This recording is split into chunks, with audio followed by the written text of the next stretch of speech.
తాకట్టులో ఉన్న బంగారాన్ని విడిపించి ఆ రోజు ఆన్లైన్ రేటుకే మేము కొంటాం. Sharma gold company. నమస్కారం, వెల్కమ్ టు సుమన్ టీవీ. నేను గీతాంజలి. ప్రస్తుతం మనతో పాటు ప్రముఖ జ్యోతిష్యులు బ్రహ్మశ్రీ నందిభట్ల శ్రీహరి శర్మ గురువు గారు ఉన్నారు. వారితో మాట్లాడదాం. గురుగారు నమస్కారం అండి. వాగర్థావివ సంపృక్తౌ వాగర్థ ప్రతిపత్తయే జగతః పితరౌ వందే పార్వతీ పరమేశ్వరౌ. సదాశివ సమారంభాం శంకరాచార్య మధ్యమాం అస్మదాచార్య పర్యంతం వందే గురు పరంపరాం. ఆదిత్యాయ చ సోమాయ మంగళాయ బుధాయ చ గురు శుక్ర శనిభ్యశ్చ రాహవే కేతవే నమః. శృంగేరి జగద్గురు పీఠాధిపతులకి కంచి పీఠాధిపతులకి నమస్కారములు తెలియజేసుకుంటూ కార్యక్రమాన్ని ప్రారంభిద్దాం. గురుగారు, కార్తీక మాసం ఏదో ఒక విశేషం ఉండే ఉంటుంది. ప్రతి ఒక్కటి చాలా విశేషమైన రోజులు. అప్పుడు ఎలా అసలు పూజను చేసుకోవాలి, దీపాలు ఎలా వెలిగించాలి, శివాలయానికి ఎలా వెళ్ళాలి, ప్రదక్షిణ ఎలా చేయాలి, ఇవన్నీ మాకు చెబుతూ వచ్చారు. ఇందులో భాగంగా ఇక అప్పుడే కార్తీక మాసం అయిపోతుందా అని అనిపించింది. 4వ సోమవారం 25వ తారీఖున 4 కార్తీక సోమవారం.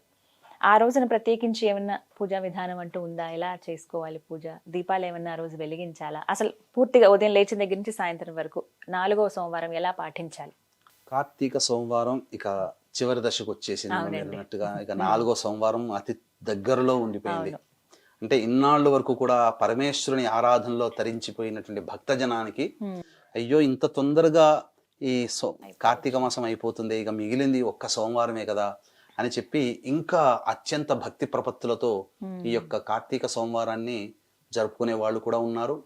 చాలా మందికి మహిళలకి కూడా అనేక రకాలుగా అడ్డంకులు వచ్చిన వాళ్ళు, మైల వచ్చిన వాళ్ళు, కార్తీక మాసంలో సరిగ్గా ఆచరించలేకపోయామే, ఈశ్వరుని ఆరాధన చేయలేకపోయామే అని బాధపడేటువంటి వాళ్ళు, ఇక ఇంకా ఎన్నో రకాలు చెప్పినా ఆ ఈశ్వరుని అనుగ్రహం పొందాలనే తపన ఉండి ఇంకా చేస్తే బాగుండు అనుకునేటువంటి వాళ్ళకి ఇక ఈ కార్తీక ఆఖరి సోమవారం చాలా పర్వదినంగా చెప్పవచ్చు. ఎందుకనంటే ఇక దశమి తిథి, ఆ రోజున కృష్ణ దశమి తిథి, పైగా రవి నక్షత్రమైనటువంటి ఉత్తర నక్షత్రం ఉన్నటువంటి రోజు సోమవారం అవ్వడం అంటే రవిచంద్రుల సమాగమం. సోమవారం చంద్రుడికి సంబంధించిన రోజు. ఆ రోజు ఉన్నటువంటి నక్షత్రము ఈ యొక్క ఉత్తర నక్షత్రం అంటే రవికి సంబంధించింది. దశమి తిథి విజయానికి సంబంధించింది. కాబట్టి ఏ సంకల్పంతోనైతే ఈ ఈశ్వరుని ఆరాధన ఆ 4వ సోమవారం రోజున చేస్తారో అటువంటి వాళ్ళకి ఆ సంకల్పంలో విజయం లభిస్తుంది. విజయాన్ని పొందాలి, ఈశ్వరానుగ్రహాన్ని పొందాలనుకునే వాళ్ళు కనీసం ఈ ఇప్పటి వరకు ఈశ్వరుని దేవాలయం చూడలేదు అనుకునే వాళ్ళు కూడా ఈ కార్తీక సోమవారం ఆఖరి సోమవారం 25వ తారీఖు రోజున వచ్చేటువంటి సోమవారం రోజున చక్కగా ఎవరైతే ఈ ఈశ్వరుని ఆరాధన చేస్తారో వాళ్ళకందరికీ కూడా మంచి జరుగుతుందమ్మా. ఎందుకంటే శివానుగ్రహం అనేటువంటిది అతి దుర్లభమైనది ఏమీ కాదు. ప్రతి సామాన్య మానవుడు అనగా ఎరుకల వాడైనటువంటి తిన్నడు కూడా శివానుగ్రహాన్ని పొంది కైలాసం ముక్తి పొందాడు. కాబట్టి ఈ ఈశ్వరానుగ్రహం పొందడానికి కులమత విచక్షణ అంటూ లేదు. ఇతర మతాల వాళ్ళు కూడా ఈశ్వరుని ఆరాధించి పొందిన వాళ్ళు ఉన్నారు. మరి ఆ రోజున ఎలా చేయాలండి పూజ? ఒక చిన్న సందేహం అండి. కొంతమంది ఇప్పుడు ఆ రోజున ఉపవాసం ఉందాం అనుకున్నప్పుడు ఉదయం పూట వెళ్ళి దీపం వెలిగించేసి ఆ రోజంతా ఉపవాసం ఉంటారు. కొంతమంది లేదు, పొద్దునంతా ఉపవాసం ఉండి సాయంత్రం వెళ్ళి దీపం వెలిగిస్తారు. ఏది సరైన పద్ధతి? అలా ఉందా? మనకు శాస్త్రం ప్రకారం చెప్పబడి ఉన్నది ఏంటంటే ఉషః కాలము సంధ్యాకాలంలో ఖచ్చితంగా ఆ ఇంట్లో దీపారాధన చేయాల్సింది.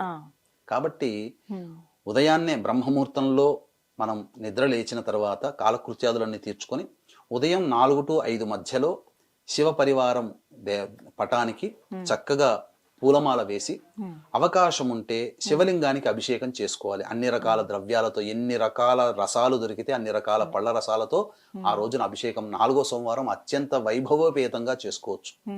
ఆ విధంగా అష్టదళ పద్మం వేసి శివలింగం పెట్టిన తర్వాత 3 తమలపాకులు పెట్టి ఆ 3 తమలపాకుల మీదుగా ఆ 3 తమలపాకులో పసుపు కుంకుమ పుష్పములు జల్లి, పుష్ప రెక్కలు లేదా పుష్పములు జల్లి అప్పుడు శివలింగం పెట్టి ఆ శివలింగానికి కనుక అభిషేకం చేయించిన తర్వాత, లేదా అభిషేకం చేసుకోలేని వాళ్ళు ఆ శివ చిత్రపటానికి నమస్కారం చేసుకొని ముందుగా గణపతి ఆరాధన చేసుకోవాలి. గణపతిని అన్ని వేళలా ఏ పని చేసినా నమస్కారం చేసుకొని గణపతి యొక్క అనుజ్ఞ తీసుకొని శివానుగ్రహం కోసం శివ సహస్రనామ పారాయణం అనేటువంటిది చేయండి. శివ సహస్రనామ పారాయణం. ఈ శివ సహస్రనామ పారాయణం చేసిన తర్వాత ఆ రోజంతా కూడా ఉపవాసం ఉండవచ్చు. ఉపవాసం లేని వాళ్ళు అనగా శరీర సహకరించిన వాళ్ళు భోజన పదార్థాలు తీసుకొని అనగా సాయంత్రం 5 గంటలకల్లా మళ్ళీ కాలకృత్యాదులు తీర్చుకోవాలి, స్నానం ఆచరించాలి. ఈ 5 గంటలకి భోజనానికి, 5 గంటల సమయానికి భోజనానికి మధ్య 4 గంటల వ్యవధి ఉండాలి. అంటే తీసుకున్న ఆహారం పచనం అయిపోవాలి, జీర్ణక్రియకి వెళ్ళిపోవాలి. ఆ 5 గంటలకు స్నానం ఆచరించి సంధ్యా సమయం ఎంత, 6 గంటల 14 నిమిషాలు ఎంతో ఉంటుంది సూర్యాస్తమయం. ఆ సూర్యాస్తమయానికల్లా దేవాలయానికి చేరుకొని ముందుగా నవగ్రహాల చుట్టూ శివాయ నమః అంటూ 27 ప్రదక్షిణలు చేసిన తర్వాత శివాలయంలో మారేడు దళాలతో కానీ, శంకు పుష్పాలతో కానీ, గన్నేరు పుష్పాలతో కానీ, నందివర్ధన పుష్పాలతో కానీ, చామంతి పుష్పాలతో కానీ, ఇలా ఏవైనా కానీ సకలమైనటువంటి పుష్పాలతో, పూజకి పనికొచ్చే పుష్పాలతో స్వామివారికి అర్చన జరిపించినట్లయితే తప్పకుండా శివానుగ్రహం కలుగుతుంది. ఆ రోజున ఆ విధంగా చెయ్యాలి. ఇక ముఖ్యంగా శివాలయానికి ఉదయము సాయంత్రం వెళ్ళవచ్చునమ్మా. కాబట్టి ఆ రోజున శివాలయం చుట్టూ శివ ప్రదక్షిణ చేయాలి. ఈ శివ ప్రదక్షిణ సందర్భంగా మనం ఇదే సుమన్ టీవీలో శివాలయ ప్రదక్షిణ ఏ విధంగా చెయ్యాలనేటువంటిది మనం వీడియో చేసి ఉన్నాం. ఆ వీడియోని వీలైతే కింద డిస్క్రిప్షన్ లో ఇచ్చే ప్రయత్నం చేద్దామమ్మా. అది లింక్ అది క్లిక్ చేయగానే ఇప్పుడు వీక్షించేటువంటి ప్రేక్షకులు ఈ వీడియో చూస్తుంటారు కదా, కింద ఆ శివాలయ ప్రదక్షిణ ఇలా చేయాలి లేదా ఎలా చేయాలనేటువంటి యొక్క నియమం ఉంటుంది. ఆ క్యాప్షన్ ని మీరు క్లిక్ చేస్తే ఖచ్చితంగా ఆ వీడియో మీరు చూస్తారు. ఆ వీడియో చూసిన విధంగా శివాలయ ప్రదక్షిణ చేస్తే, ఒక ప్రదక్షిణ చేస్తే అలా 10,000 పర్యాయాలు శివ ప్రదక్షిణ చేసిన ఫలితం కలుగుతుంది. కాబట్టి అత్యద్భుతమైనటువంటి మహిమాన్వితమైనటువంటి ఈ శివ ప్రదక్షిణని ఖచ్చితంగా తక్కువలో తక్కువ కాకుండా 9 ప్రదక్షిణలు చేయాలి. లేదు ఇంకా శక్తి ఉంది 41 చేయండి, 108 చేయండి. 108 ఇంటూ 10,000 అంటే ఎంతమ్మా? 10 కోట్లు. అసలు ఊహించలేము. కాబట్టి అటువంటి ప్రదక్షిణలు మనం శివ ప్రదక్షిణ చేసినటువంటి ఫలితం వల్ల కలుగుతుంది. కాబట్టి అవకాశం ఉన్న వాళ్ళు ఈ విధంగా చేయండి, తప్పకుండా శివానుగ్రహం కలుగుతుంది. ఇక ఈ కార్తీక మాసంలో మిగిలి ఉన్నటువంటి ఆఖరి సోమవారం తర్వాత కార్తీక బహుళ త్రయోదశి రోజున వచ్చేటువంటి చతుర్దశి సమాగమంలో వచ్చేటువంటి మాస శివరాత్రి. ఇక తర్వాత వచ్చే అమావాస్య కూడా చాలా ప్రభావవంతమైనది. ఆదివారము అమావాస్య కలిసి వచ్చింది. కాబట్టి వీక్షించేటువంటి ప్రేక్షకులకి ఆదివారం అమావాస్య సందర్భంగా జాతకరీత్యా విద్య, వివాహ, ఉద్యోగ, దాంపత్య, సంతాన, అనారోగ్య సమస్యల నివారణకి మరియు వృషభ, మిథున, కర్కాటక, సింహతుల, వృశ్చిక, మకర, కుంభమీన రాశిలో జన్మించిన వారికి శనిదోష పరిహారార్థమై సర్వదోష నివారణ పూజలు, హోమాలు పర్ హెడ్ 1,500 రూపాయలకి చేయించడం జరుగుతుంది. అవకాశం ఉన్న వాళ్ళు కార్యక్రమ తదనంతరం కాంటాక్ట్ చేసి పూర్తి వివరాలు తెలుసుకోవచ్చు. ఈ విధంగా అమావాస్య రోజున కూడా ఈశ్వరుని ఆరాధన చేయవచ్చు. మా అత్యద్భుతమైనటువంటి రోజులు ఈ కార్తీక మాసం అంతా వచ్చి ఉన్నాయి. ఇప్పుడు సోమవారం రోజు సాయంత్రం ఉపవాసం విరమిస్తారు కదండి, అప్పుడు ప్రధానంగా తీసుకోవాల్సిన ఆహారం అంటే ఏదైనా నియమం ఉందా? ఉపవాసాన్ని విరమించేటప్పుడు ఒకసారి శివాలయంలో అర్చన జరిపించుకున్న తర్వాత చంద్రుడికి నమస్కారం చేసుకొని ఇంటికి వచ్చి అభ్యాగతులకు ఎవరికైనా భోజన పదార్థాలు అందించి తాను భోజనం చేయవచ్చు. అన్నం అవి తినవచ్చు. ఉపవాసాన్ని విరమించేటప్పుడు లేదు, పూర్తిగా నక్తవ్రతాన్ని ఆచరించాలనుకునే వాళ్ళు ఆ రోజు ఈశ్వరునికి పెట్టినటువంటి నైవేద్యాన్ని భోజించవచ్చు. ఇంకా చెప్పాలి అని అంటే ఈ సూర్యాస్తమయ సమయంలో ఎవరైతే ఈశ్వరుడికి అన్నాభిషేకము జరుపుతారో ఆ అన్నాభిషేకం జరిపినటువంటి పదార్థాన్ని పడవేయకుండా కుటుంబ సభ్యులందరూ కూడా భోజనంగా స్వీకరించవచ్చు. తప్పు లేదమ్మా.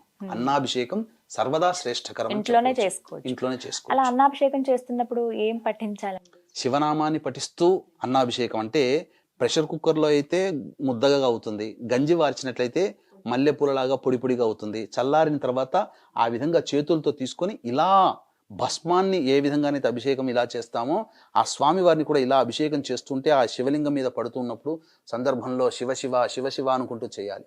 ఈ విధంగా శివాభిషేకము ఈ విధంగా చేయడం వల్ల ఈశ్వరుని యొక్క సంపూర్ణమైనటువంటి అనుగ్రహం కలుగుతుంది. ఎందుకంటే కలియుగే అన్నగత ప్రాణః అంటే మానవుడి జీవితం అంతా కూడా అన్నం మీద ఆధారపడి ఉంటుంది. అటువంటి నా జీవానికి, నా యొక్క జీవితానికి ఆధారభూతమైనటువంటి అన్నాన్నే నీకు సమర్పిస్తున్నాం. ఎందుకంటే అంత మూఢభక్తి ఇప్పుడు ఎవరికి లేదంగా. పూర్వకాలంలో విన్నాం, శరీరాన్ని త్యాగం చేసి శిరస్సునే త్యాగం చేశారు విక్రమాదిత్యుడు అని చెప్పి. అటువంటిది కానీ అటువంటి త్యాగం మనం చేయలేమమ్మా. అటువంటి త్యాగం చేయలేనప్పుడు దానితో సమానమైనటువంటిది ఏంటి? కలియుగే అన్నగత ప్రాణః. ఆ అన్నాన్ని అనగా భావన చేస్తూ నా ప్రాణాన్ని నీకు సమర్పిస్తున్నాను మహానుభావ, స్వీకరించు, నన్ను అనుగ్రహించు అని చెబుతూ ఆ శివాభిషేకం గనక ఆ అన్నముతో గనక చేసినట్లయితే ఆ ఈశ్వరుడు సర్వదా సంతోషిస్తాడు. మనల్ని కంటికి రెప్పలాగా ఆ యొక్క శివానుగ్రహం మనం వెంటాడుతుంది. కాబట్టి మనకు అపకారం చేయాల్సినటువంటి వ్యక్తికి కూడా ఆ శివానుగ్రహ ప్రభావం వల్ల ఆ అపకారం తొలగిపోతుంది అని అంటే కేవలం వ్యక్తే కాదమ్మా, మనల్ని జాతకరీత్యా మన జీవితంలో ఎదురయ్యేటువంటి దుర్ఘటనలు కూడా ఆ దుర్ఘటనలో శివానుగ్రహం చేరడం చేత అవి దుర్ఘటనలు దూరం అయిపోతాయి. కాబట్టి అటువంటి జాతకంలో ఉండే దోషాన్ని కూడా తొలగించుకుపోయేటువంటి శివానుగ్రహాన్ని ఈ విధంగా ఎవరైతే చేస్తారో వాళ్ళకందరికీ కూడా సర్వదా శుభముగా ఉంటారని చెప్పడంలో ఏమాత్రం సందేహం లేదమ్మా. చక్కగా వివరించారు గురుగారు. నమస్కారం అండి. సర్వం శ్రీ ఉమామహేశ్వర పరబ్రహ్మార్పణమస్తు.